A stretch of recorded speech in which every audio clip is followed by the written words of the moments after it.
আমার কাছে যখন ইনফরমেশন আসে যে কাকরাবন থানায় কিছু লোক তারা একটা ডেপুটেশন দিতে এসেছিলো, তো প্রায় 70 to 80 এখানে লোক জড়ো হয়েছিল। তো কাকরাবন পিএসে যে একটা কেস রেজিস্টার হয়েছে, কেসের মধ্যে আমরা গতকালকে 3 জন লোককে আটক করেছিলাম। অ্যাকর্ডিংলি ওদেরকে কোর্টে ফরওয়ার্ড করা হয়েছিল, যেখান থেকে ওরা বেল আউট হয়। তো সেই বিষয়ে কেন বেল আউট হলো এটা জানার জন্য এখানে কিছু লোক তারা থানার ওসির সঙ্গে কথা বলার জন্য তারা একত্রিত হয়। অ্যাকর্ডিংলি আমরা এখানে ইনফরমেশন পেয়ে আসি এবং তাদের সঙ্গে কথা বলার পর, ওদের সঙ্গে পিএসএ এসে কথা বলার পর তারা ডিসপার্স করে যায়। ম্যাডাম, এই যে বেল পাওয়ার যে বিষয়টা, এটাকে আপনি কীরকমভাবে দেখছেন ম্যাডাম? বেলের মধ্যে আমরা অ্যারেস্ট করার পর্যন্ত আমরা কোর্টে ফরওয়ার্ড করেছি।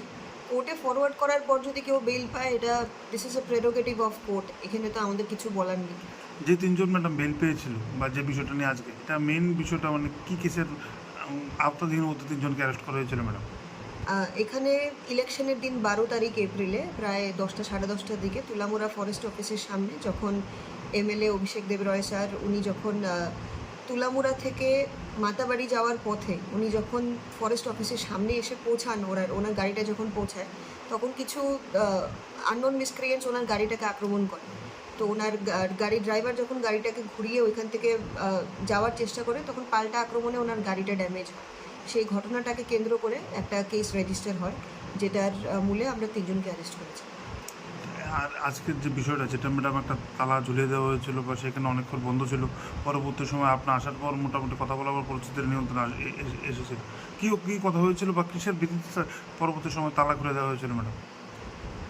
তাদের অনেক কিছু ডিমান্ড ছিল, যেরকম কেন বেল হলো বা আগামী দিনে তাদেরকে আবার অ্যারেস্ট করা যাবে কিনা, বা কিছু জায়গার মধ্যে পুলিশ পেট্রোলিং বাড়ানো, যেসব জায়গার মধ্যে থ্রেট পারসেপশন আছে ওইখানে বাড়ানো। তো আমাদের অলরেডি পেট্রোলিং আছে প্রত্যেক কাকরাবন পিএস বা তুলামুড়ার পুরোটা জুরিসডিকশনেই আমাদের ডেলি নাইট পেট্রোলিং চলছে।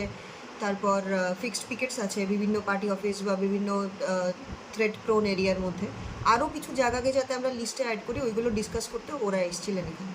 মানে আরেকটা বিষয় হলো ম্যাডাম, যে আইন শৃঙ্খলা অবনতি ঘটানোকে কেন্দ্র করেও সেখানে বলা হচ্ছে যে তালা ঝুলিয়ে দেওয়া হয়েছে।